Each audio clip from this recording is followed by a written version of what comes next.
안녕하세요. 순북이입니다. 저는 오늘 너무 속상합니다. 제 이야기 한번 들어보시겠어요? 제가 오늘 아침부터 조깅을 하려고 했거든요. 근데 하필 비가 내리는 거예요. 그래서 내일부터 해야겠다 하고 잠깐 더 잔다는 게 늦잠을 자버렸어요. 그래서 부랴부랴 아침도 굶고 뛰어갔는데 버스는 지나가 버렸고 결국 회사에 지각을 했습니다. 회사에선 또 어떤 일이 있은 줄 아세요? 열심히 보고서를 작성하고 회의에 들어가려고 하는 찰나에 노트북이 다운되어 파일이 다 날아가 버렸습니다. 정말 저는 왜 이렇게 하는 일마다 꼬이는 걸까요? 혹시 여러분은 이런 경우 없으셨나요?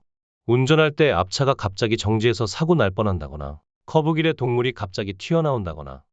그런데 여러분, 이런 사고가 발생하면 사람들이 공통적으로 하는 말이 뭔지 아세요? 미처 예상하지 못했다라고 말하는 거예요. 머피의 법칙은 대책이 없었던 사람에게 나타난다는 겁니다.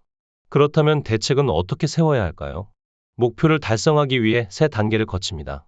첫째, 목표 달성을 위한 구체적인 실천 계획 플랜 A를 세우세요. 둘째, 목표를 실천하는 데 방해할 수 있는 돌발 사태를 예상해서 목록을 작성해 보세요. 셋째, 각각의 돌발 사태에 대한 대비책 플랜 B를 찾고 가능하다면 대비책에 대한 대비책 플랜 C까지 찾아 놓으세요. 조금 복잡하죠? 한 가지 예를 들어보겠습니다. 만약 매일 아침에 운동을 하기로 했다면 아침 6시에 달리기를 해야지라고 플랜 A를 작성합니다. 그런데 만약 비가 온다면 어떻게 해야 하지라고 가정해보고 비가 오면 헬스클럽에 가서 운동해야겠다라고 플랜 B를 작성합니다.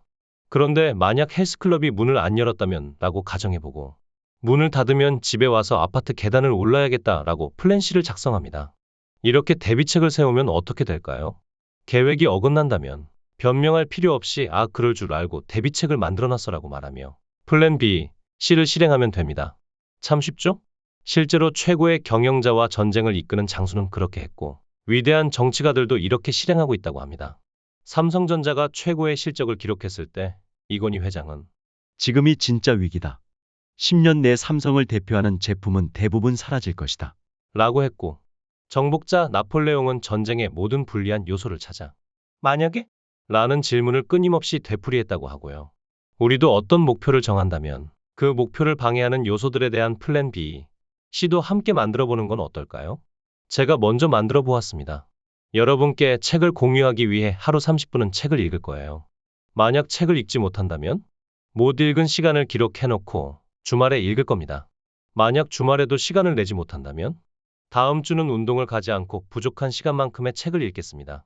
우리도 할 수 있습니다. 여러분의 플랜을 응원합니다. 감사합니다. 순북이었습니다.